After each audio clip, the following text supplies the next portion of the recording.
La presente videotutoría es parte de un apoyo que está dando la Cátedra de Estadística a la Cátedra de Investigación para que los estudiantes tengan un recurso, un material que sirva de guía cuando tenga que hacer su proyecto de graduación, de cómo seleccionar una muestra, cómo elaborar el cuestionario para la investigación que van a hacer, cómo elaborar bien los cuadros, los gráficos, siguiendo todos los procedimientos estadísticos. Y el tema lo vamos a desarrollar en dos partes. En esta primera parte va a ser estos conceptos teóricos para recordarles a los estudiantes cuando vieron estos temas en Estadística 1 o Estadística 2. Y la segunda parte va a ser un caso práctico, ya sobre un tema específico, cómo elaboramos el cuestionario, cómo procesamos los datos y cuáles análisis básicos podemos hacer de esos datos haciendo uso del Excel y las tablas dinámicas. Entonces vamos a dar inicio con la primera parte de este tema que le llamamos técnicas de investigación. Y los temas específicos que vamos a tratar es naturaleza de la estadística, fuentes de datos y técnicas de recolección, el cuestionario, muestreo, cuadros y gráficos estadísticos. Quisimos hacer un breve repaso de lo que era la naturaleza de la estadística para que tengamos claridad de qué se tratan los datos estadísticos. Son un conjunto de números de una misma característica que pueden ser comparados, analizados o interpretados. Y la estadística, cuando escuchamos hablar de estadística, ¿a qué nos referimos? Es una disciplina científica que está dedicada al desarrollo y aplicación de la teoría y las técnicas para la recolección, clasificación, presentación, análisis e interpretación de la información cuantitativa, que es obtenida ya sea por observación o experimentación. Entonces, como ven, cualquier tipo de investigación que ustedes vayan a hacer en su proyecto de graduación van a tener que hacer uso de las técnicas estadísticas y cuando van a recoger datos, esos son datos estadísticos que los vamos a enseñar cómo se deben analizar. Hay conceptos básicos, ¿verdad?, antes de empezar cualquier investigación que tenemos que dominar. Primero, ¿qué es una unidad estadística? Es la persona, elemento o el objeto que se va a estudiar. Si vamos a pensar en un estudio con los trabajadores de una determinada empresa, pues la unidad estadística es el trabajador. Si el tema de investigación se refiere a la cartera de préstamos o de créditos que tiene un determinado banco o una entidad bancaria, pues la unidad estadística es el préstamo. Ahora, la característica son las propiedades, los rasgos, las cantidades o las cualidades de esas unidades estadísticas. Entonces, si pensamos en el trabajador, una característica que podemos estudiar de esa unidad estadística trabajador puede ser el salario, o puede ser la edad, el sexo, el estado civil, en fin, todas esas características que nosotros queremos conocer de ese trabajador que es nuestra unidad estadística. Luego tenemos las observaciones, que son los elementos con la característica de interés para la unidad de estudio. Entonces, tenemos unidad estadística trabajador. Si la característica es el salario, las observaciones son los salarios que tienen los trabajadores de esa empresa. Entonces, el trabajador 1, por ejemplo, tendrá un salario de 5,000 colones el día, por decir algo. El trabajador 2 tendrá un salario de 10,000, el trabajador 3 de 15,000, etc. Entonces, son cada una de esas observaciones que estamos levantando en los datos de las unidades estadísticas para las características de interés. Igualmente, cuando pensamos que del trabajador una característica puede ser el sexo, entonces las observaciones van a ser hombres o mujeres o la edad o el estado civil. Entonces, cada una para cada uno de los trabajadores yo voy registrando la observación correspondiente para la característica sexo, para la característica edad o salario. La población es el conjunto de personas o cosas objetos de investigación estadística, o sea, es el total de unidades del estudio. La población en este caso que venimos analizando es el total de personas que trabajan en la empresa X o el total de préstamos que está manejando la entidad bancaria X. La población puede ser finita o infinita. En los casos que estamos mencionando, pues estamos hablando de una población finita porque vamos a poder saber cuánto es el total de trabajadores que tiene la empresa o cuánto es el total de préstamos que da el banco. Si decimos que se refiere a los estudiantes de la UNED, sabemos bien cuánto es el total de estudiantes que tiene la UNED matriculados. Eso es una población finita, cuando se tiene un número limitado de elementos, situación existente en un momento determinado. La población infinita es la forma, un número ilimitado de elementos, como si nosotros quisiéramos hacer un estudio sobre la población de peces. Es imposible saber cuánto es el total de peces, entonces eso es una población infinita. O sea, no hay limitación de la cantidad de elementos que forman esa población. Un mismo conjunto de unidades de estudio puede tener diferentes poblaciones según sea la característica de interés. Entonces, esas son variaciones que se pueden dar en este tipo de factores.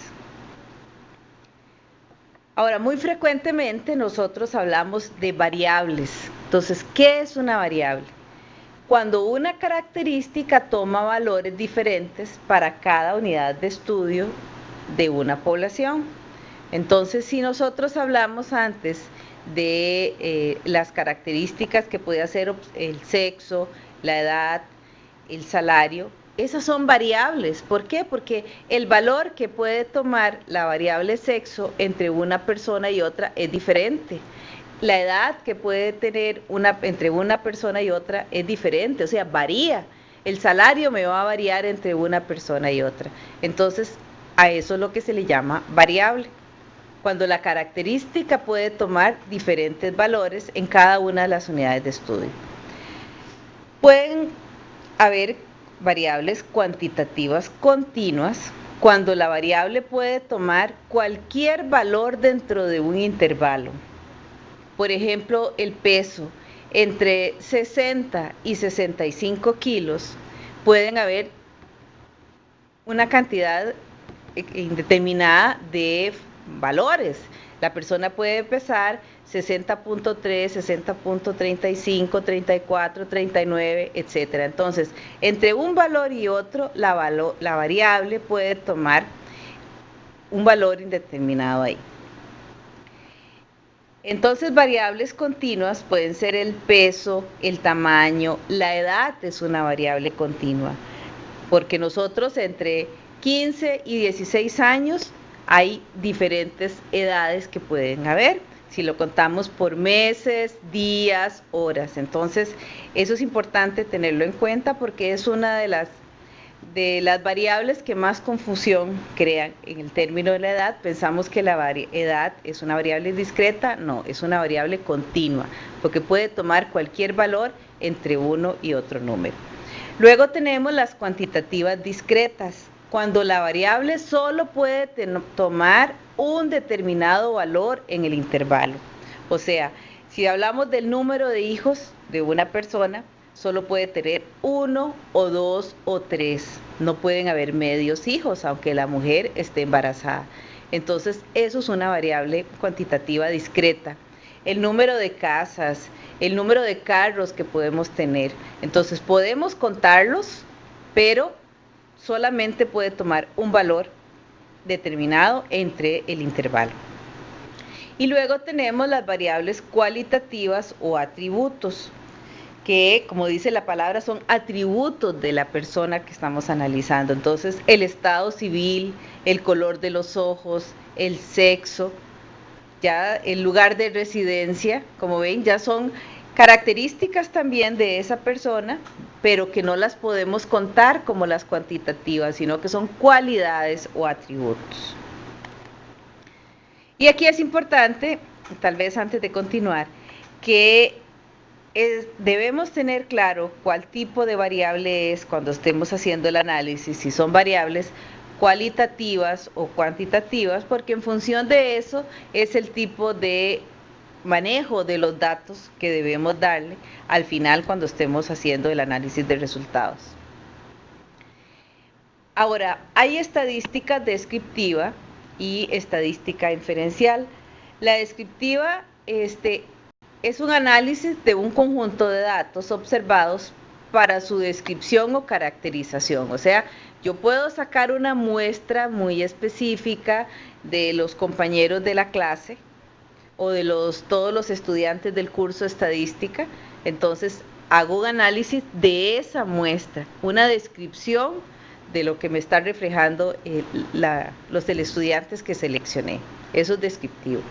Inferencial es cuando podemos sacar conclusiones o inferencias de un conjunto o universo mayor, de donde fueron obtenidos los resultados o los datos. Entonces, si hablamos de los estudiantes de la cátedra estadística, sacamos una pequeña muestra, entonces ya no nos estamos limitando a hacer una descripción de la muestra que saqué, sino que pretendemos hacer conclusiones de todos los estudiantes de la cátedra estadística a partir de los resultados de la muestra.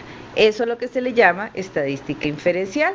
Ahora, para poder hacer esa inferencia estadística hacia los datos de la población, tenemos que garantizarnos que la muestra ha sido correctamente seleccionada. Entonces, con una selección aleatoria es posible describir el proceso de muestreo y realizar una medición válida del error que está asociado a esa inferencia estadística. O sea, podemos medir el error de muestreo.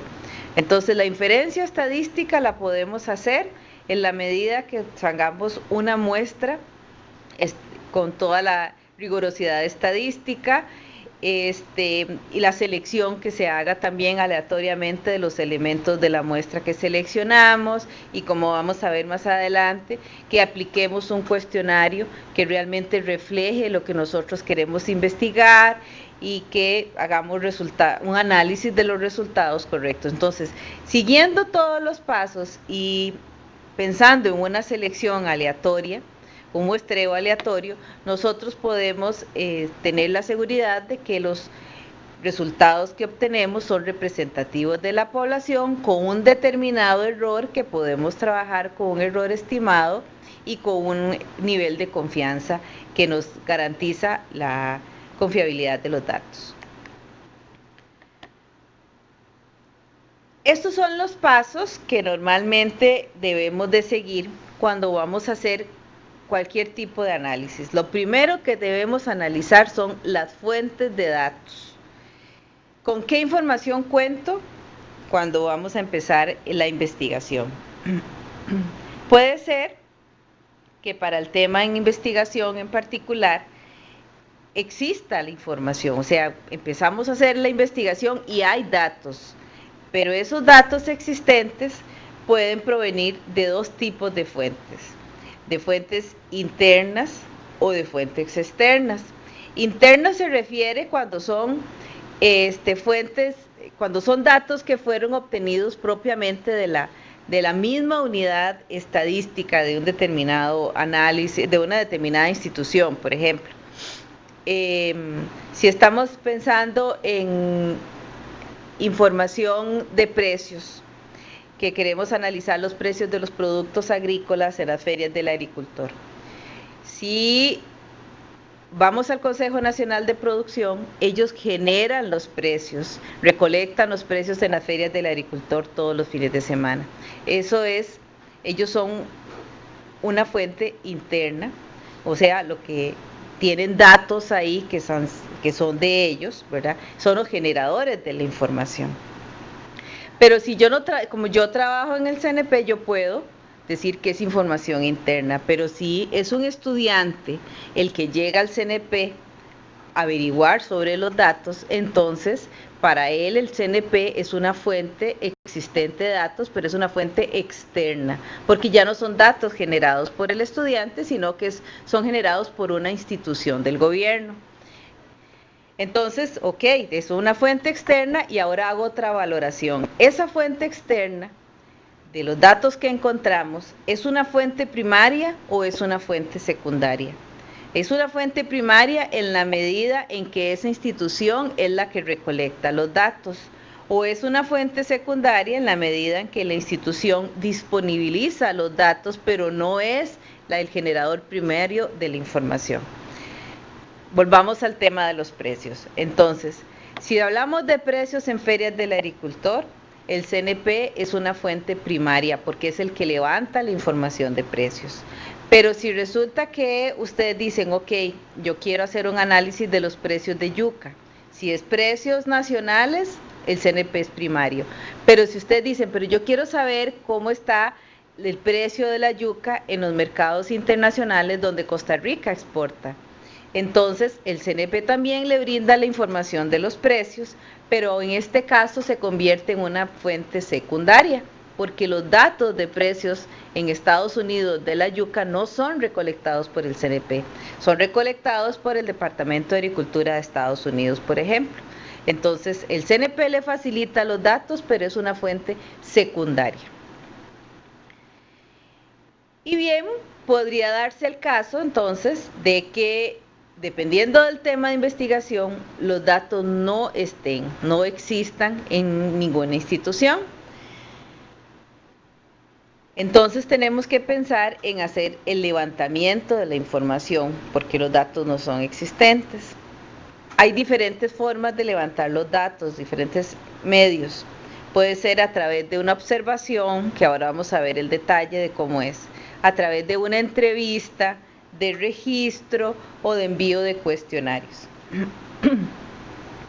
Observación es cuando, si es un estudio sobre la conducta, digamos, tal vez del consumidor o la conducta de alguna persona ante un hecho en particular, entonces puede ser que podamos hacer un levantamiento de información vía observación, claro, haciendo uso siempre de un instrumento para la recolección de los datos, de una entrevista, o de registro, que el registro es una técnica utilizada por las instituciones públicas, como el registro de los nacimientos, de las defunciones, o en la parte agrícola hay registros de productores con sus áreas de siembra y producción, o bien podría ser un levantamiento a través de envíos de cuestionarios por correo tradicional o por correo electrónico, que son técnicas pues más utilizadas y más modernas. Cuando hacemos la valoración de las fuentes, entonces tenemos que considerar estas ventajas que tienen las fuentes primarias. La fuente primaria incluye las definiciones de los términos o las unidades que utiliza. Entonces, volvamos al caso que hablábamos de los precios en las ferias del agricultor. Entonces, el CNP les puede dar cuál es el tipo de yuca que se está recogiendo o el tipo de tomate, cuál es la calidad de ese tomate que se le está dando el precio. Entonces, esa definición de términos y unidades, la fuente primaria se los puede dar. Les puede dar un ejemplar del cuestionario y la descripción del procedimiento de la muestra que se utilizó para levantar la información. La fuente primaria también le proporciona más detalle que la fuente secundaria, porque la fuente secundaria puede omitir información o combinar categorías.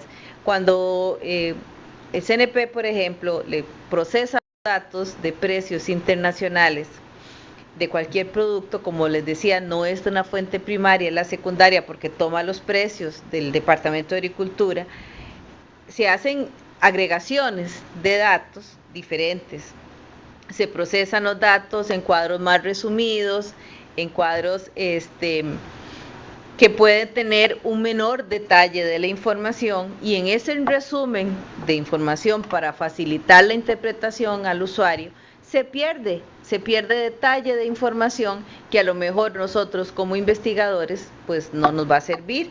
Entonces no quiere decir que la información pierda validez, no, solamente que son consideraciones que debemos de tomar en cuenta cuando utilizamos una fuente secundaria. Es más probable que las fuentes secundarias puedan tener algún error en la transcripción de los datos. Siempre se debe indicar en cualquier cuadro, en cualquier gráfico, debe indicarse en la parte inferior de dónde fueron tomados los datos, cuál fue la fuente de información donde tomé los datos. Y siempre se debe evaluar la confiabilidad de los datos, ¿verdad? Igualmente, aunque ya sean datos existentes y aunque al pie del cuadro pongamos fuente tal y tal, siempre debemos ser críticos en valorar esa confiabilidad de los datos que estoy utilizando, porque en función de eso van a salir mis resultados, ¿verdad? Los resultados de la investigación podrían verse alterados si no utilizamos una fuente confiable. Ok, entonces viendo ya más en detalle, cuando tenemos que recolectar datos no existentes, en el empleo de las técnicas para la recolección de información, entonces podemos hacerlo por un experimento. Cuando se somete a prueba una o varias hipótesis relacionadas con un determinado fenómeno mediante el control de variables. O bien puede ser a través de la observación. Se observa y se recogen datos con tarjetas o guías. Esto se utiliza mucho en ciencias físicas y naturales y en algunas investigaciones de orden social. Y aquí quiero hacer la observación que cuando vamos a utilizar la técnica de observación, debe utilizarse igualmente una guía de cuáles son las variables que yo voy a medir, cuáles son los criterios de medición que vamos a utilizar, ¿verdad? No es que nada más observé, sino que debe llevar un instrumento de cómo voy a recoger los datos, que sea el mismo instrumento que vamos a aplicar para todas las personas que están siendo observadas en la investigación. Puede ser entrevista cara a cara, cuando se visita a una persona y se hace preguntas según un cuestionario. Esto se usa en los censos, en las encuestas demográficas, sociológicas o políticas. Es un procedimiento, pues por supuesto, más caro para su utilización, porque tengo que contemplar el tiempo y los recursos que eso implica. Probablemente se van a utilizar encuestadores que tenga que pagarles algo, tengo que pagar alimentación o transporte, en fin, hay una serie de gastos que me implicaría un estudio con entrevistas cara a cara que hay que considerar en el planteamiento del estudio. Y luego está la entrevista telefónica, que en este caso se llama por teléfono a las personas que se van a entrevistar y se hacen las preguntas igual siguiendo un cuestionario predeterminado. Se usan estudios de opinión pública, es muy frecuente técnica, o opinión política. Reduce muchísimo los costos y el tiempo, porque es sacar una muestra de las personas que tienen teléfono de acuerdo al directorio telefónico, y es una muestra igual que se obtiene aleatoriamente y se llama y se aplica el cuestionario. Sí hay que considerar que para aplicar esta técnica el cuestionario no puede ser muy largo, tienen que ser preguntas muy concretas, muy específicas, ¿verdad? Y ahora, tal vez por las condiciones de inseguridad que pueden haber, a veces el porcentaje de respuesta no es tan alto por temor de la gente a dar información. Por eso es que para aplicar este tipo de técnica debemos hacerlo como una muy buena introducción de qué se trata, con toda la formalidad del caso, de qué tipo de estudio es, de manera que la persona que estamos llevando por teléfono pues sienta confianza y sienta la tranquilidad de que puede brindarnos la información sin riesgo. Luego está la técnica del correo, que se envía un cuestionario para que sea respondido. Este es el procedimiento más barato que existe. Anteriormente se mandaban cuestionarios por los correos convencionales, pero ahora se manda por lo general correo por correo electrónico, ¿verdad? Debe acompañarse el cuestionario con instrucciones claras, preguntas muy ordenadas y muy bien redactadas, porque requiere también de que la persona tenga un nivel educativo alto, porque al final de cuentas lo va a tener que responder solo, por eso el cuestionario tiene que ser muy claro y con las instrucciones claras. Este tipo de técnica tiene un porcentaje de no respuesta bastante alto, porque a veces a la gente le da pues pereza devolver el cuestionario lleno, entonces es poca las respuestas que tenemos de esa técnica, y es usado por asociaciones y organizaciones para consultas a sus miembros. Por ejemplo, los colegios profesionales, cuando quieren evaluar el servicio que tienen hacia sus colegiados, asociaciones solidaristas o sindicatos, todo ese tipo de organizaciones gremiales utilizan esta técnica, y tal vez en este sentido, como hay un interés del asociado por el servicio que le está dando su representada, pues entonces ahí cuando es utilizado por colegios profesionales, solidaristas, en fin, pues puede tenerse un porcentaje de respuesta mayor.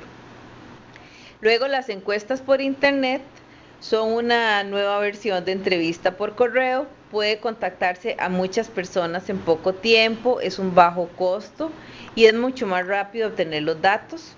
Requiere un listado actualizado de los correos y el nivel de respuesta también es bajo.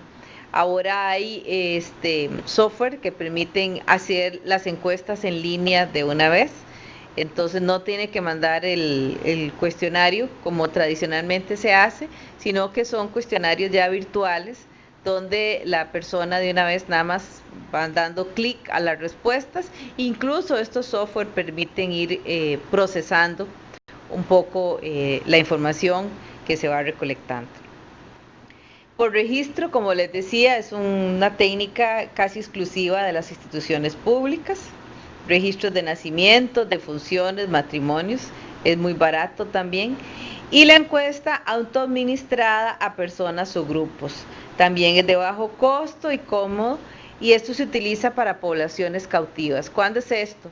Bueno, si resulta que hay un seminario sobre temas de salud, por ejemplo, entonces hay gente que llega a un determinado lugar, o llámese un auditorio o un hotel, a escuchar las conferencias sobre los temas que se están anunciando. Entonces, se puede aprovechar eventos como estos para pasar un cuestionario a todos los asistentes al evento o a la reunión, y esto es lo que se llama encuesta autoadministrada a personas y grupos, que también tiene que ir el cuestionario con las instrucciones muy claras, porque la persona lo va a tener que llenar solo.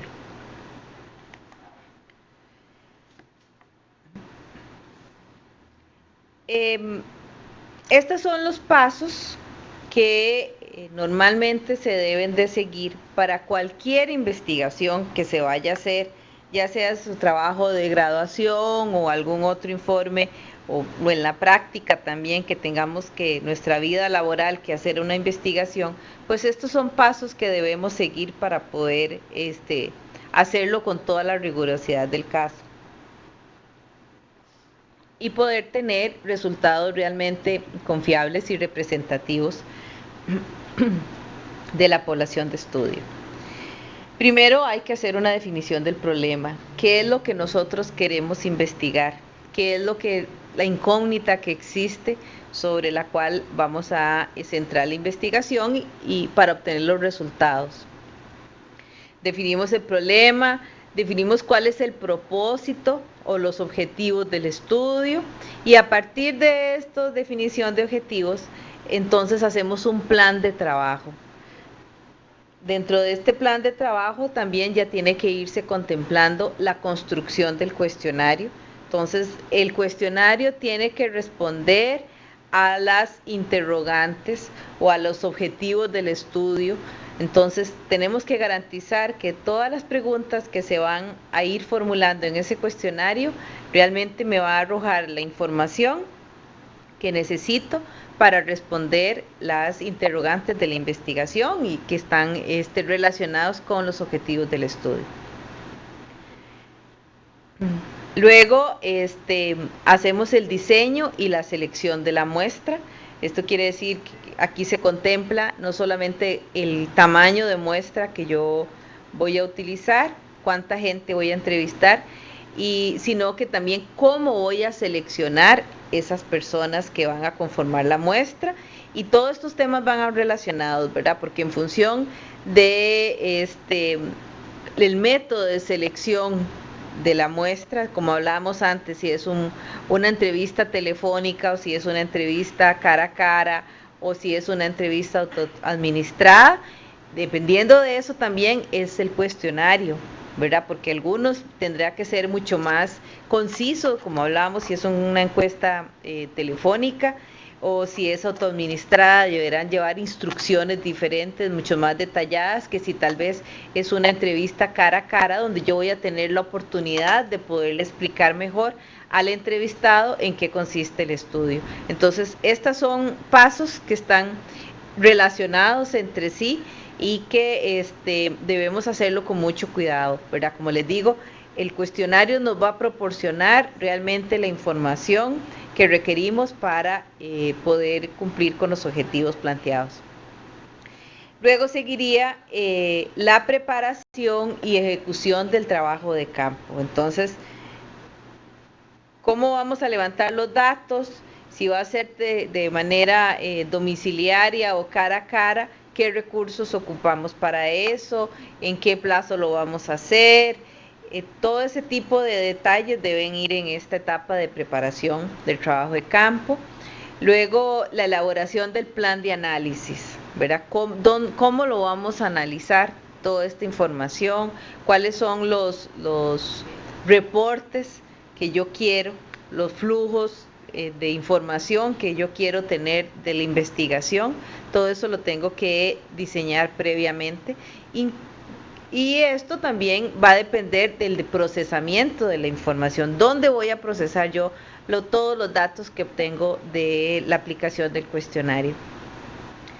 Luego del procesamiento viene el análisis y la interpretación de datos, que es cómo se elaboran los cuadros, los gráficos y la preparación del informe final. Entonces, como ven, todos estos pasos, si los vamos siguiendo uno paso a paso, ¿verdad? Es lo que nos lleva a tener una investigación lo suficientemente completa para poder obtener resultados realmente confiables.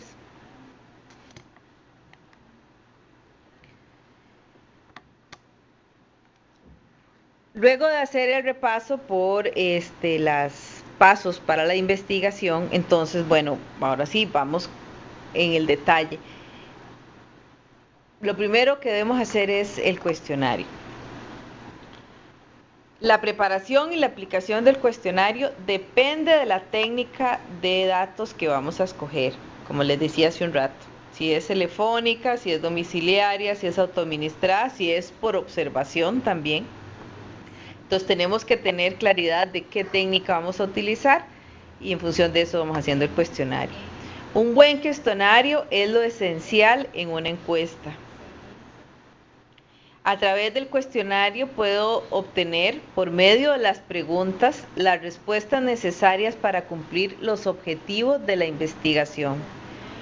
Pero la información debe ser pertinente. ¿Qué quiere decir eso? Preguntas básicas según los temas de investigación. No podemos aprovechar de que vamos a hacer ya que vamos a hacer el cuestionario, incluyamos temas sobre esto y esto. No, las preguntas deben responderme realmente a los temas de investigación y debe ser pertinente sobre el tema que estoy investigando. Deben ser válidos, o sea, las respuestas que obtenga de la aplicación del cuestionario deben reflejar la realidad y debe ser confiable en la medida de que si yo aplico ese cuestionario a las mismas personas en diferentes momentos voy a obtener las mismas respuestas.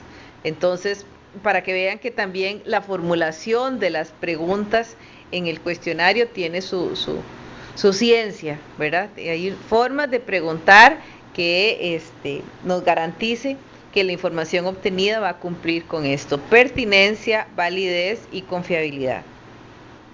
El cuestionario también me ayuda al entrevistador a motivar al informante.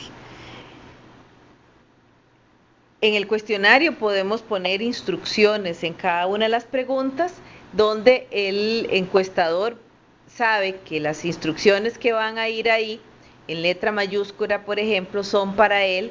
Cuando tiene duda de cómo preguntar, ahí se le dice que cómo debe aplicar esa pregunta de manera tal que la respuesta sea la correcta.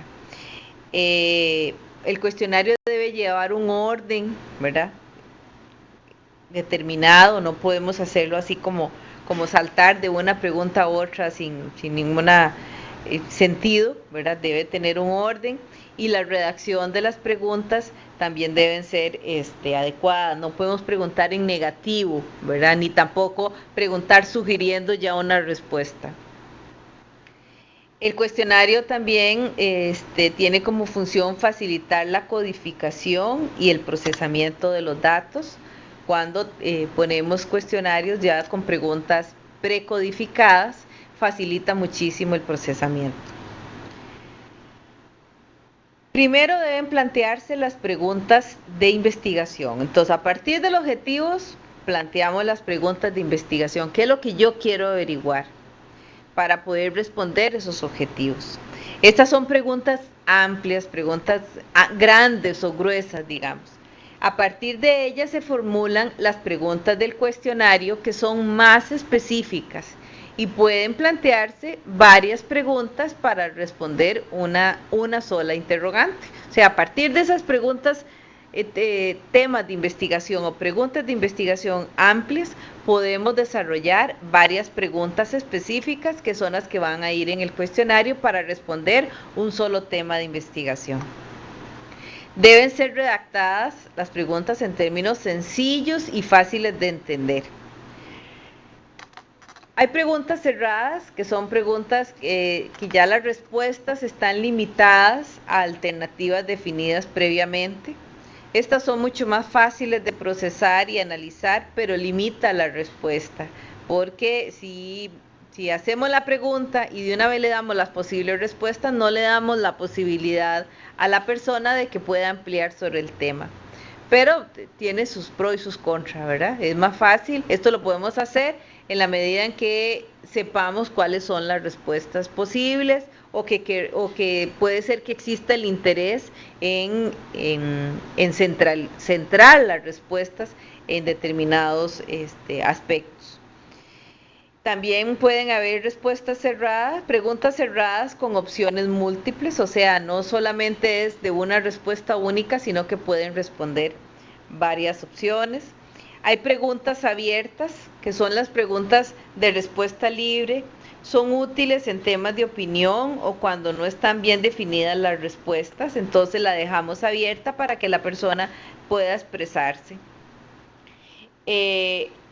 La pregunta abierta lo que tiene son problemas en el procesamiento, porque entonces se deben establecer categorías para todas las diferentes posibles respuestas que puede obtener para esa pregunta en particular. Entonces, si tenemos una muestra de 300 personas, por decir algo, entonces hay que sacar una submuestra de esas 300 conforme van llegando, de las encuestas, los cuestionarios que se van aplicando, y para la pregunta abierta ir viendo las respuestas que se están dando y hacer categorías, y esas categorías se les pone un código, y el código es lo que vamos a digitar cuando vamos a procesar los datos. Entonces, como les decía, estas preguntas cerradas y abiertas, cada una tiene sus pros y sus contras. Las dos son perfectamente válidas. Lo importante es saber, dependiendo del tema que voy a investigar y la pregunta, lo que quiero obtener de ahí, cuál de las dos se adapta mejor para obtener los resultados deseados. Hay preguntas abiertas de registro cerrado. Estas son respuestas libres también pero al registrar la respuesta se anota en opciones preestablecidas que no se le leen al entrevistado. Entonces se formula la pregunta abierta y, como les digo, ya hay respuestas previamente establecidas donde el encuestador, dependiendo lo que va diciendo el entrevistador, marca con una X ya las respuestas previamente establecidas, pero no se le dicen, ¿verdad? No se le dicen al entrevistador para dar la oportunidad de que la persona se exprese libremente.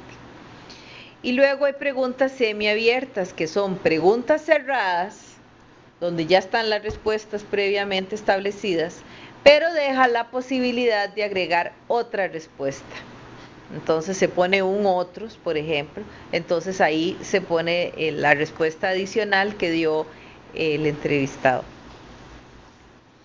Luego hay baterías de preguntas que se utilizan para indagar dimensiones de un tópico con esquema de interrogación estandarizado. Facilita la comparación de respuestas.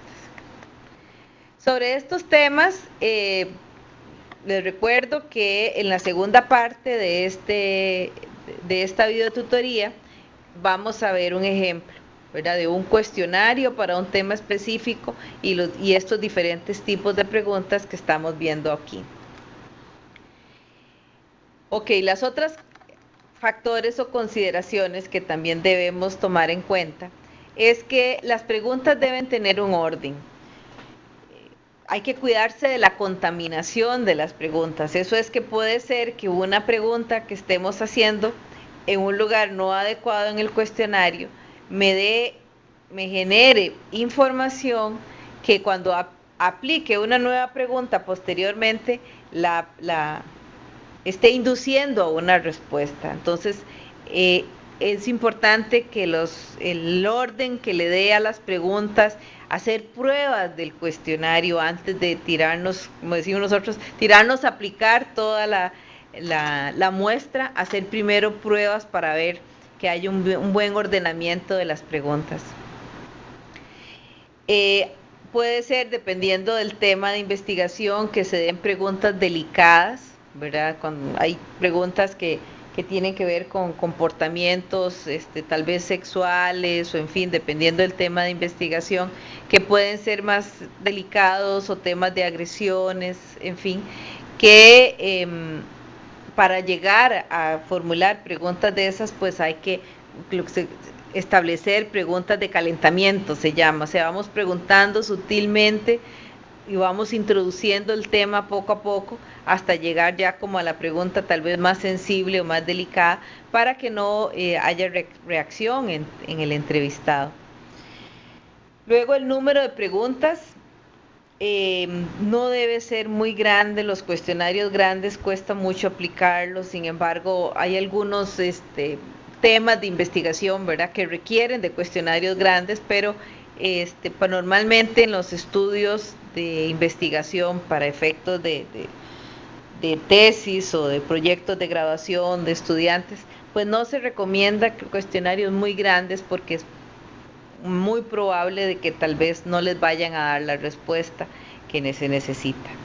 Pero en estudios sí, principalmente en instituciones públicas, las encuestas que se aplican a través del Instituto Nacional de Estadística y Censos, la encuesta de hogares o la de ingresos de gastos o el mismo censo agropecuario, son cuestionarios extensos, ¿verdad?, con varios temas y por desarrollar, muy diferentes en el cuestionario, pero bueno, como son aplicados por una institución pública, eso le da más confianza al entrevistado de darle información y sacar el rato para poderlo atender.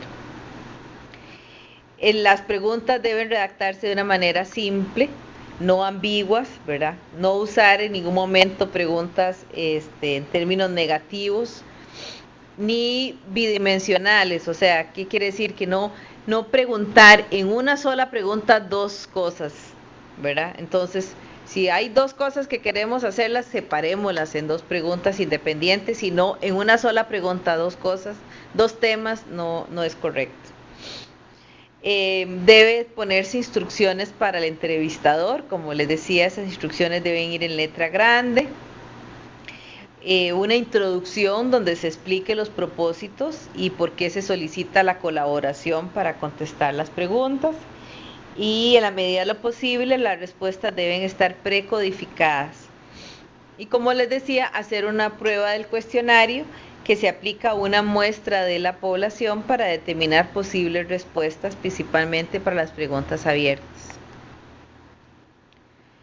En el procesamiento de los datos, bueno, hay varias etapas, la de revisión, ¿verdad? Cuando llegan los cuestionarios hay que revisarlos, que esté completo, que la letra esté legible, detectar si hay algún tipo de incoherencias en las respuestas.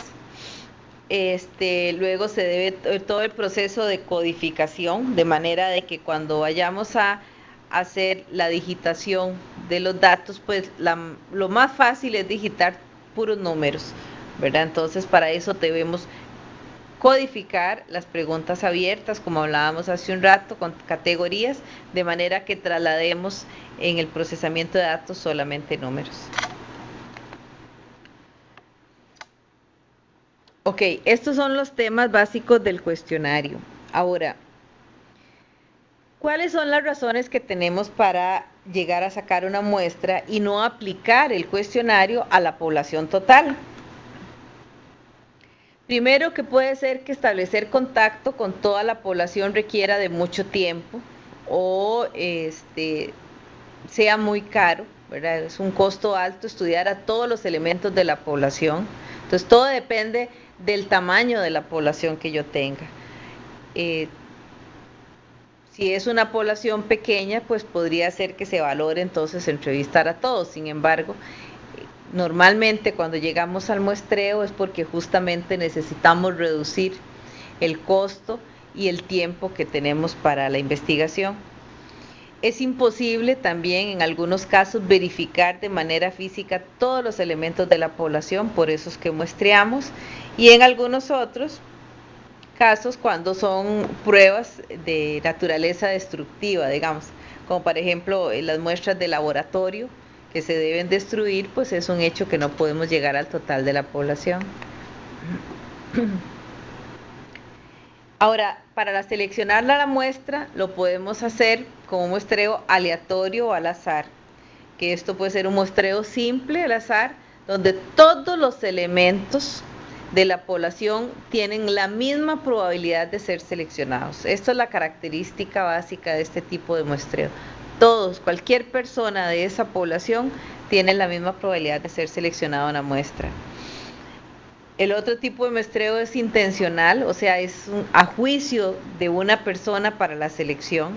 Entonces, aquí en este caso, cuando es intencional, es cuando son estudios y nos basamos tal vez en la experiencia de una persona. Son estudios como muy de índole sociodemográfico o de conductas de las personas, en fin, dependiendo de ese tipo de temas de investigación, entonces podría ser que tomemos el criterio de alguien para seleccionar una muestra, ¿verdad? Muy a juicio, y no es un muestreo aleatorio, pero es una opción de seleccionar una muestra, o por conveniencia, eso es por facilidad, se escoge los elementos disponibles con el riesgo de que la muestra no sea representativa.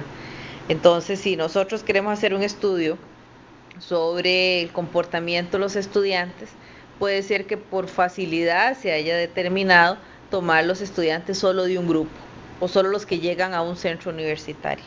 Entonces, puede hacerse el estudio, ¿verdad? Pero, bueno, aquí tendríamos lo que hablábamos hace un rato. Es una estadística descriptiva lo que vamos a obtener ahí. Es una descripción únicamente de los elementos de la muestra.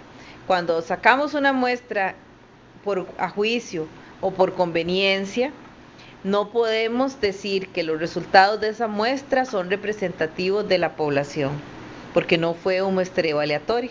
Entonces, no es que no es válido, sino que tenemos que tener claridad hasta dónde van a llegar nuestros resultados. Son resultados única y exclusivamente que reflejan el comportamiento de la muestra, no de la población. Ahora, si nosotros queremos hacer un estudio aplicando la inferencia estadística, como vimos hace un rato,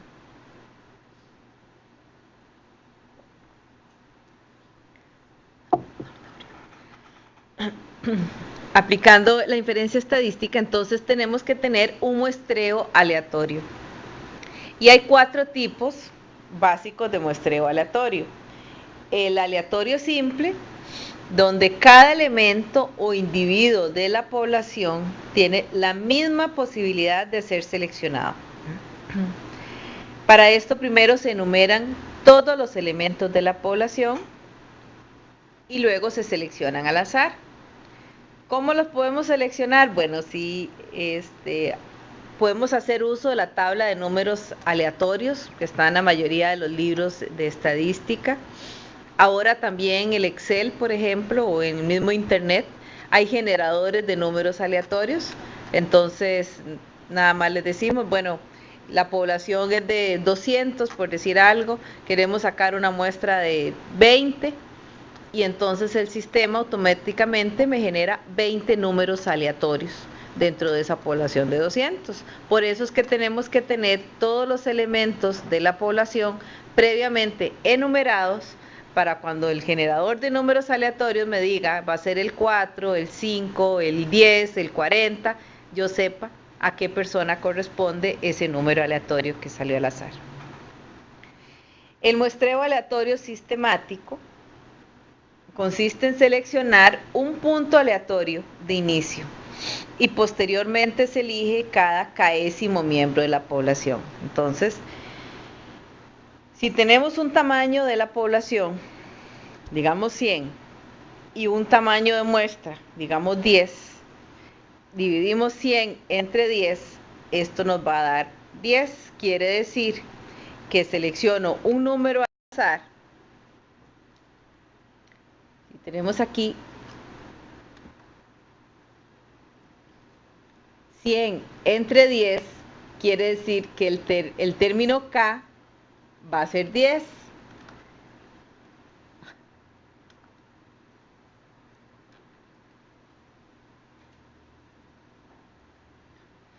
Bueno, entonces,